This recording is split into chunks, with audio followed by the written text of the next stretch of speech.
Twelfth chapter electric current. Electric current में क्या होता है, what makes the electricity flow, किस वजह से इलेक्ट्रिसिटी फ्लो करता है। There are two type of charge. Charge कितने प्रकार के होते हैं? दो प्रकार के, पॉजिटिव और निगेटिव। कौन से? पॉजिटिव और निगेटिव। ठीक है, पॉजिटिव और negative. Body is said to be positively charge, it has deficiency of electron. अगर उसके पास इलेक्ट्रॉन मतलब निगेटिव चार्ज की डिफिशियंसी है, मतलब निगेटिव चार्ज नहीं है, तो उसको हम लोग पॉजिटिवली चार्ज कहेंगे। मतलब कि अगर उसके पास इलेक्ट्रॉन की मात्रा कम है तो उसको हम लोग पॉजिटिवली चार्ज कहेंगे, और जिसके पास ज़्यादा इलेक्ट्रॉन है तो वो निगेटिवली चार्ज होगा। ठीक है, अब एक दो स्फीयर लिए ए और B. Sphere A has positive charge और स्फीयर बी एक निगेटिव चार्ज है। क्या है? स्फीयर ए कौन सा चार्ज है? पॉजिटिव, और स्फीयर बी कौन सा है? Negative charge. These charges are static in nature. ये चार्जेज क्या है? स्टैटिक इन नेचर है। दे डू नॉट फ्लो, ये फ्लो नहीं करेंगे। ठीक है, ये एक दूसरे में नहीं जाएंगे। However the sphere A to B are connected by plastic coated wire, then the electrons flow from B to A. अब जब इनसे हम एक तार लगा दें तो यहाँ से देखोगे बी से ए की तरफ करंट फ्लो करेगा, बी से ए की तरफ करंट फ्लो करेगा, और ये continuous flow of electric current, electric charges from higher potential to lower potential is called electric current. अब यही जो continuous flow of electric charge जो जा रहा है पॉजिटिव से निगेटिव की तरफ, इसको हम लोग क्या कहेंगे? इलेक्ट्रिक करंट कहेंगे। अब इलेक्ट्रिक करंट होता क्या? इलेक्ट्रिक करंट कुछ नहीं है। Electric current just the rate of the flow of the electric charge through a conduct per unit time is called electric current। मतलब वह rate of flow of electric charge का जो per unit time flow करे, the charge divided by time, charge divided by time, इसी को हम लोग क्या कहेंगे? Electric current. क्या कहेंगे? Electric current. The rate of flow of electric charge through a conductor, एक कंडक्टर से कितना electric charge per unit time में पास हो रहा है, उसको हम लोग क्या कहेंगे? इलेक्ट्रिक करंट कहेंगे। और इसका ऐसा यूनिट क्या होता है? एम्पियर होता है। और इसको डिनोट किसे करते हैं? ए से। You must have remember that the direction of electrons is from negative to positive, but conventional current is always taken from positive to negative. ये बात हम लोग जानते हैं कि इलेक्ट्रॉन्स मूव करता है निगेटिव टू पॉजिटिव, लेकिन करंट क्या मूव करेगा? Positive to negative. मतलब करंट हर्ट्ज में कहाँ मूव करेगा? Positive to negative. अब आते हैं इलेक्ट्रिक सेल। इलेक्ट्रिक करंट जो कि can be produced through many ways. The sources in which the electric current is produced by the virtue of chemical reaction is called electrochemical cell।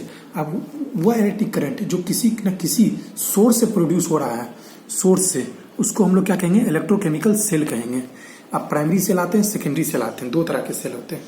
ठीक है, primary cell, a primary cell in which once used cannot be reused। Primary cell एक बार जब हम लोग use कर ले तो फिर से हम दोबारा यूज नहीं कर सकते हैं। In primary cell chemical energy is converted into electrical energy. इस प्राइमरी सेल में केमिकल एनर्जी को कन्वर्ट किया जाता है इलेक्ट्रिकल एनर्जी में। डेनियल सेल, ड्राई सेल, कैल्केन सेल, वोल्टेइक सेल, ये सब क्या एग्जाम्पल है प्राइमरी सेल के। सेकेंडरी सेल में क्या होते हैं? सेकेंडरी सेल जो होते हैं, secondary cell जो होते हैं, that is once which can be used once and again by recharging it in secondary, and chemical energy is converted into electrical energy that cannot be reversed by passing electricity। secondary cell एक ऐसा cell है जो एक बार electric current pass कर दिए जाए, use कर लिए जाए, recharging it in secondary cell chemical energy is converted into electrical energy. इसमें केमिकल एनर्जी को इलेक्ट्रिकल एनर्जी में हम लोग कन्वर्ट करते हैं, and can be reverse by passing electricity, और इनको रिवर्स किया जाता है इलेक्ट्रिसिटी पास करने से भी। A discharged secondary cell can be recharged by passing electricity through it, and hence it can be used again and again। This secondary cell is called a storage cell। एक discharged secondary cell जो होता है जिसको हम बार बार use कर सकते हैं, उसको हम लोग स्टोरेज सेल कहेंगे। क्या कहेंगे? Storage cell. मतलब इनको हम बार बार यूज कर सकते हैं, मतलब एक बार डिस्चार्ज हो गया फिर से हम इसको यूज करेंगे। वोल्टेइक सेल, वोल्टेइक सेल कुछ नहीं है। 1796 में एक साइंटिस्ट थे इटली, अलेक्जेंड्रो नाम के, उन्होंने ये स्ट्रिप्स बनाया था, दो strips made of solution of electric charge. उसमें इलेक्ट्रिक यही जो अरेंजमेंट जो बनाया था उसको हम लोग वोल्टेइक सेल कहते हैं। मतलब 1796 में उन्होंने दो स्ट्रिप बनाया था एसिडिक सॉल्यूशन में, और उसी दो स्ट्रिप्स को हम लोग क्या कहेंगे? उस अरेंजमेंट को वोल्टेइक सेल कहेंगे। और इसमें जो सेल यूज होते हैं उनको हम लोग इलेक्ट्रोलाइट कहेंगे, और मेटेलिक स्ट्रिप्स को हम लोग इलेक्ट्रोड कहेंगे। ठीक है, अब देखो क्या होता है कंस्ट्रक्शन इसका। ये सिंपल सेल में इसमें 2 रॉड रहते हैं विच कंसिस्ट ऑफ 2 रॉड्स, ठीक है, one of which is copper and other of zinc. एक कॉपर का रहेगा, एक जिंक का रहेगा। उसमें डाइल्यूट सल्फ्यूरिक एसिड पानी है, इलेक्ट्रोलाइट की तरह बिहेव करेगा, और रॉड को हम लोग इलेक्ट्रोड कहेंगे। और ये दोनों इलेक्ट्रोड जब एक वायर से कनेक्ट करते हैं तो केमिकल रिएक्शन होता है और इलेक्ट्रॉन्स फ्लो करता है from zinc rod to copper rod, मतलब पॉजिटिव टू नेगेटिव, ठीक है। सॉरी ठीक है होगा। कॉपर रॉड को हम लोग पॉजिटिव टर्मिनल कहेंगे और जिंक रॉड को हम लोग नेगेटिव टर्मिनल कहेंगे।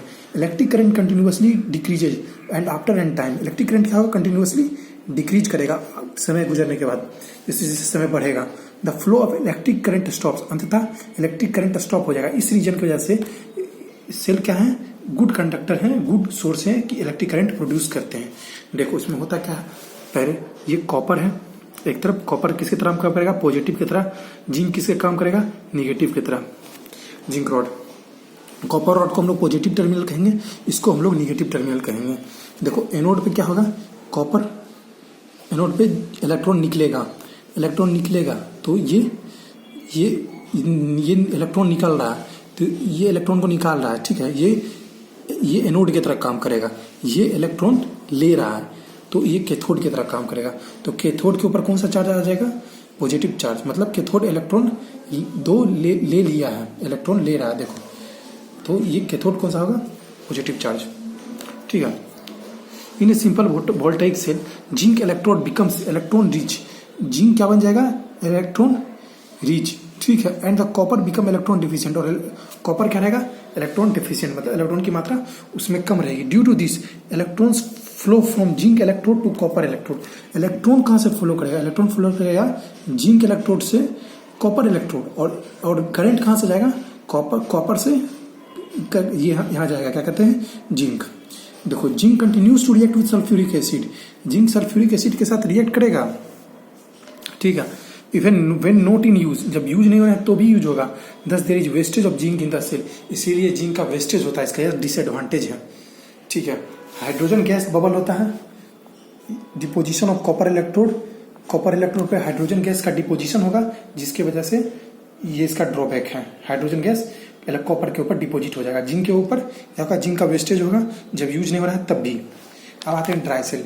ड्राई सेल क्या होता है, 1865 में जी लैंचे नाम के एक साइंटिस्ट थे, उन्होंने एक नया सेल बनाया जिसको हम लोग ड्राई सेल कहते हैं, और इसको ये इम्प्रूव फॉर्म है वोल्टाइक सेल का, मतलब वोल्टाइक सेल का इसका यूज हम लोग टॉर्च इलेक्ट्रिक बैटरी में जिसमें यूज करते हैं। इसमें 1.5 वोल्ट का रहता है, ये ब्रास कैप है, ये जिंक कंटेनर जो एनोड की तरह काम करेगा, अंत में कार्बन रहेगा जो कि कैथोड की तरह काम करेगा, और अमोनियम क्लोराइड पेस्ट रहेगा, और अंदर में magnesium oxide dioxide and carbon रहेगा, मैग्नीशियम डाइऑक्साइड अंदर में रहेगा, और अमोनियम क्लोराइड का पेस्ट रहेगा उसके बाहर। अब देखो इसमें होता क्या है,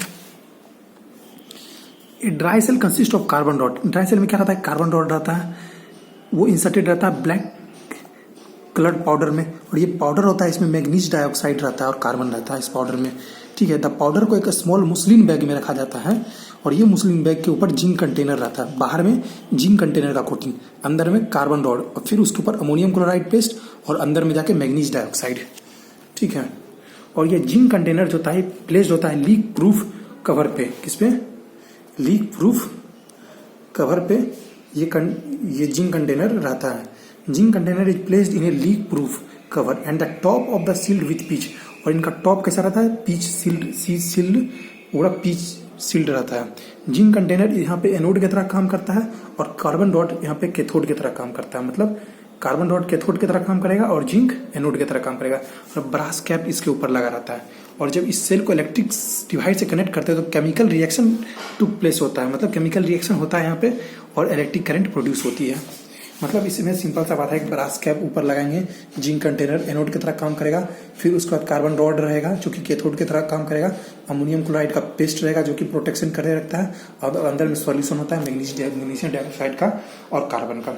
अब इसका एडवांटेज क्या है, what is this advantage, this is light in weight, बहुत ही हल्का रहता है, can be transported from one place to another place, ठीक है। There is no fear of leakage, leakage का भी कोई फियर नहीं है, और एक जगह से दूसरी जगह भी ले जा सकते हैं। अब बटन सेल आता है, बटन सेल लाजवाब चीज है, ये बटन की तरह होता है। इस डिवाइस का डिवाइस हम लोग यूज करते हैं कैलकुलेटर में, डिजिटल में, वॉच में, रिस्ट वॉच में, क्वार्ट्ज में। और ये जो होता है निकल कैडमियम सेल का बना होता है, निकल और कैडमियम का 2 कंपाउंड रहते हैं इसमें, ठीक है, इसलिए इसको निकल कैडमियम सेल भी कहते हैं। इलेक्ट्रोड इसमें the electrode use in this cell is potassium hydroxide. इसमें जो इलेक्ट्रोलाइट यूज करते हैं उसमें कौन सा, मैग्नीज डाइऑक्साइड, इसमें पोटासियम हाइड्रोक्साइड। और एडवांटेज क्या रहता है इसका, इसमें भी कोई लीकेज नहीं होता है।